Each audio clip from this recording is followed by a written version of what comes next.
વિરામ બાદ નજર અન્ય સમાચારો પર કરીએ તો રાજકોટના જંગલેશ્વર ડિમોલેશનમાં બિલ કૌભાંડ અંગે કાર્યવાહી નહીવત છે.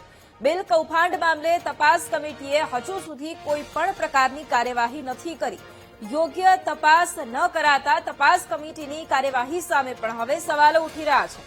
મનપા કમિશનરે તપાસ કમિટીના અધ્યક્ષ બદલતા કમિટીની બેઠક ન મળી.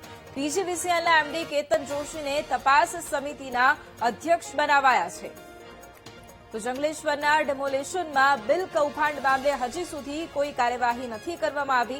તપાસ કમિટીની રચના કરવામાં આવી છે, પરંતુ તપાસ કમિટીએ હજી સુધી કોઈ પણ અહેવાલ છે એ નથી બનાવ્યો અને કોઈ પણ પ્રકારની કાર્યવાહી નથી કરી. યોગ્ય તપાસ ન કરાતા તપાસ કમિટીની કામગીરી સામે પણ હવે સવાલો ઉભા થયા છે. મનપા કમિશનરે તપાસ કમિટીના અધ્યક્ષ બદલ્યા છે અને એટલા જ માટે કમિટીની બેઠક પણ નથી મળી.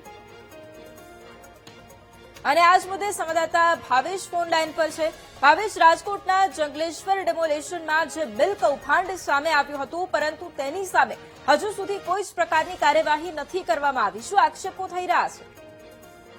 ચોક્કસથી વૈભવી, જે વખતે જે કહી શકાય છે કે જંગલેશ્વર વિસ્તારમાં કોર્પોરેશન દ્વારા મેગા ડિમોલેશન કરવામાં આવ્યું હતું અને વીઆઈપી ડિમોલેશન હોય તે પ્રકારે લાખો રૂપિયાનો ખર્ચો છે તે કરવામાં આવ્યો હતો. જો કે આ સમગ્ર મામલાના બિલ છે તે સામે આવતા ક્યાંક ને ક્યાંક વિવાદો થયા હતા, કારણ કે જે પ્રકારના બિલ આવ્યા હતા 23 લાખ રૂપિયાનો તો ચા અને નાસ્તો હતો, સાથે સાથે જે 24 લાખ રૂપિયા છે તે વિડીયો શૂટિંગનું બિલ હતું. એટલે કે આ પ્રકારના જે વિવાદ બિલ સામે આવ્યા હતા અને તેને જ લઈને ક્યાંક ને ક્યાંક સવાલો પણ ઉભા થયા હતા.